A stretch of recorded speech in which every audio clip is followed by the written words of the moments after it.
Okay, bonjour à tous, donc nous sommes ici pour faire présenter les deux vérifications qui vont être imposées pour le permis moto, en sachant donc que chaque vérification comporte 6 points de contrôle, que sur les 6 points de contrôle vous serez interrogé que sur 3, mais ne les connaissant pas en avance, il va falloir donc que vous vous borniez à les apprendre tous, en sachant que c'est l'inspecteur qui va vous proposer à chaque fois quel est l'élément qu'il va falloir présenter. Les consignes sont les suivantes, toujours dire ce que l'on fait et on fait ce que l'on dit. C'est-à-dire ne pas considérer que l'inspecteur connaît, d'accord? Il faut toujours imaginer que ce sont vos petits frères ou vos petites sœurs et prendre le temps d'expliquer clairement pourquoi on fait les choses, dans quel but et voilà, pas hésiter à rentrer un peu dans le détail. Donc il y a quelques points importants sur lesquels je vais insister de façon à ce que les choses soient très claires. La première vérification, les 6 points de contrôle, je vais vous les présenter par paire. D'accord? Donc ça va être soit un élément, soit l'autre. La première paire consiste donc soit à présenter les commandes de la moto, donc qui va consister à mettre le moteur en route, et je vais les détailler ensuite, ou parler de l'accélérateur et de l'embrayage. Ça c'est la première paire, ce sera donc l'un ou l'autre, l'inspecteur vous le dira. Deuxième paire, ça va être vérifier et présenter le niveau d'huile moteur ou la transmission de la moto. Là encore une fois, c'est l'inspecteur qui va vous le présenter. La dernière paire consiste à parler de l'éclairage avant de la moto, les différents feux, ou les clignotants. La première vérification au niveau de la première paire, il va falloir, donc vous allez avoir le choix de parler des commandes de la moto ou de l'accélérateur et de l'embrayage. Alors, la commande de la moto va consister à mettre le contact pour vérifier ici que les voyants d'alerte s'allument correctement. Et par exemple, le niveau d'huile reste allumé. Là, le concept, c'est de vérifier que les ampoules qui sont à l'arrière du compteur fonctionnent normalement. Imaginez que vous rouliez et que la moto vous indique que vous n'avez plus d'huile. Si l'ampoule est grillée, vous ne pourrez pas le détecter. Donc, c'est une simple vérification pour vérifier que les ampoules fonctionnent. Bien. Ensuite, dans un deuxième temps, il va falloir mettre le moteur en route. Voilà, en mettant le moteur en route, c'est à ce moment-là qu'on vérifie que les voyants, tous les voyants d'alerte, s'éteignent correctement. À ce moment-là, on peut tenir compte du fait que si tout est éteint, la moto n'a donc aucun souci mécanique. Dans un dernier point, on va vérifier le fonctionnement ici du coupe-circuit sur la MT-07, donc en basculant vers le haut, voilà. Il va falloir vérifier que ce coupe-circuit, ce coupure d'urgence, fonctionne correctement. N'oubliez pas quand même de le repositionner en position normale pour le candidat suivant, ce sera toujours plus intéressant. D'accord? Et ensuite, on recoupe.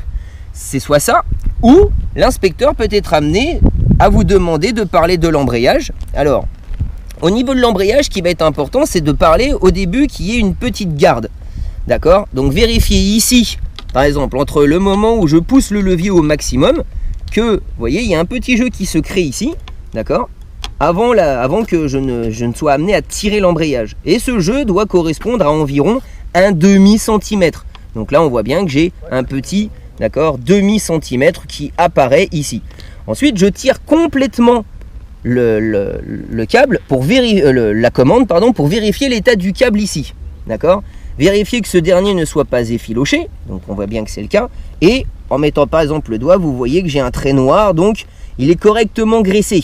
Ok, c'est une graisse au lithium, donc à vérifier afin justement de limiter l'usure prématurée du câble d'embrayage et donc sa cassure.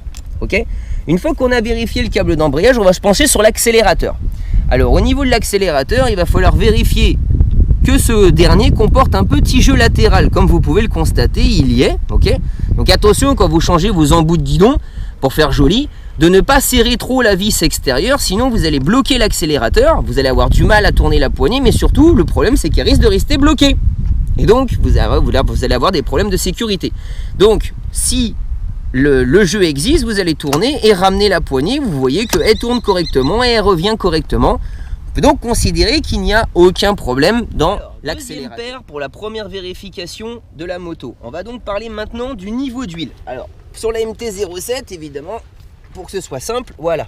Vous avez le hublot de contrôle ici. Vous voyez, dans le métal, il y a 2 encoches, minimum et maximum. Quand on met la moto droite, c'est-à-dire à peu près comme ça, voilà, vous voyez apparaître l'huile dans le hublot de contrôle et il va falloir vérifier que le niveau d'huile soit compris entre le minimum et le maximum.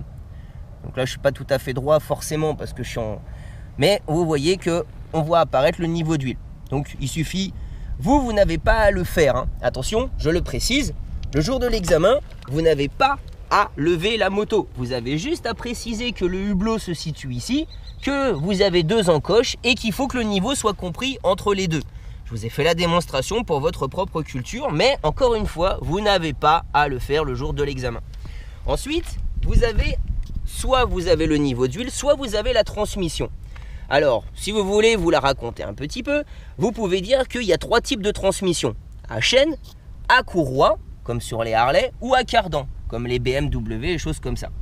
Donc ici, nous avons une chaîne. Et quand vous avez une transmission par chaîne, il y a essentiellement 2 choses que l'on vous demande de vérifier. Premièrement, la tension de la chaîne, ce qu'on appelle la flèche, ce qu'on appelle aussi le débattement.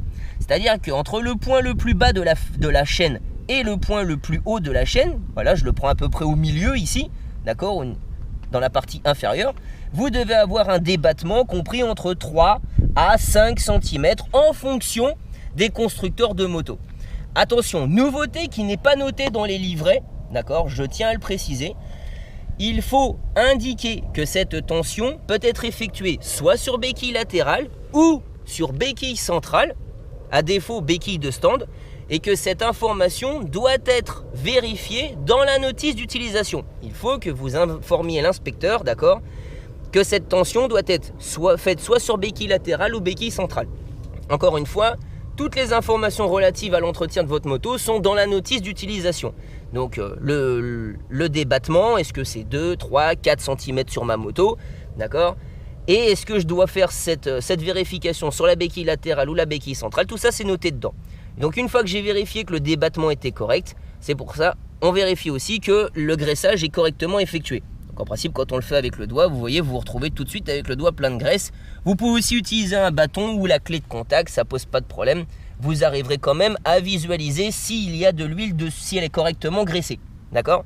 Voilà, et on va passer maintenant au troisième point. La troisième paire, toujours pour la première vérification de la moto. Il va falloir parler soit des feux à l'avant, d'accord, soit des clignotants. Alors, les feux à l'avant, dans un premier temps, il suffit de mettre le contact, je tourne la clé, et vous voyez l'allumage des feux de position en bas, d'accord. Présenter le feu, donc toujours 3 choses. 1, état. 2, propreté. 3, fonctionnement. Attention, hein, c'est pas parce que c'est propre que ça fonctionne, c'est pas parce que c'est en bon état que ça fonctionne, et c'est pas parce que ça fonctionne que c'est en bon état aussi. Bon, qu'est-ce qu'on vous demande? On va demander d'abord de vérifier l'état du feu. Bien, est-ce que la vitre est cassée? Est-ce qu'elle est excessivement rayée au point que la visibilité de la lumière soit gênée? Voilà, des impacts, des fissures, des choses comme ça.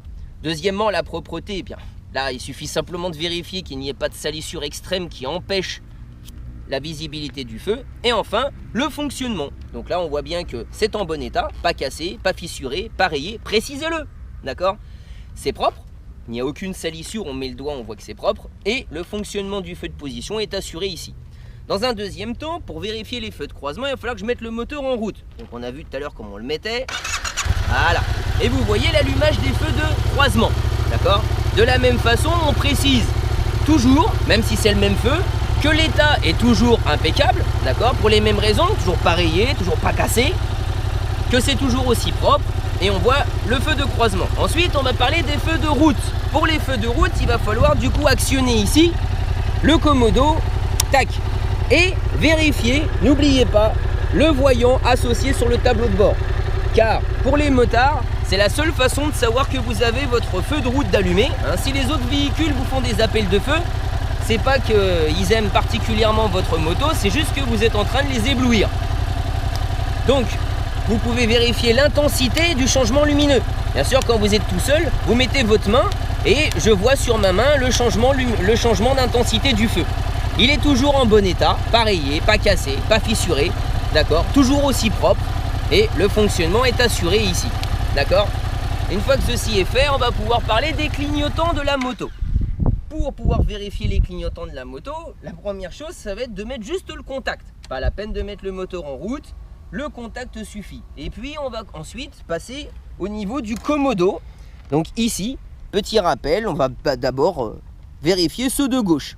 Hop, j'enclenche ceux de gauche et je vérifie mon voyant associé sur mon tableau de bord. Encore une fois, c'est la plus grosse erreur des motards, c'est de laisser les clignotants. ce qui peut engendrer une incompréhension avec les autres usagers. Encore une fois, vous ne les entendrez pas, ils ne s'enlèvent pas tout seuls. Il faut donc toujours avoir un petit coup d'œil sur le tableau de bord pour vérifier que ces derniers ne soient pas allumés. Au niveau du contrôle du clignotant en lui-même, on va vous demander de vérifier que ce dernier ne soit pas, toujours pareil, cassé, d'accord, que la vitre soit bien intacte, que ce soit propre, de façon à ce que les gens puissent voir la lumière. Et on voit bien que le clignotant avant droit clignote et fonctionne correctement. Ensuite, on va passer au clignotant arrière gauche. Donc de la même façon ici, on va contrôler son état.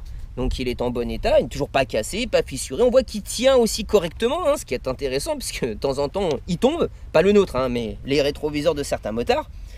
On voit que donc son état est bon, que sa propreté est correcte. Et enfin, le fonctionnement aussi est assuré. On voit bien que ça clignote. On repasse au niveau des commandes et on voit sur le commodo, on va le basculer donc à droite.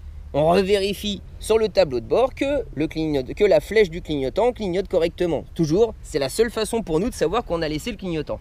Et on va donc repasser en contrôle visuel, d'accord, sur le clignotant avant droit. Donc il est en bon état, toujours pareil, hein, pas cassé, pas fissuré.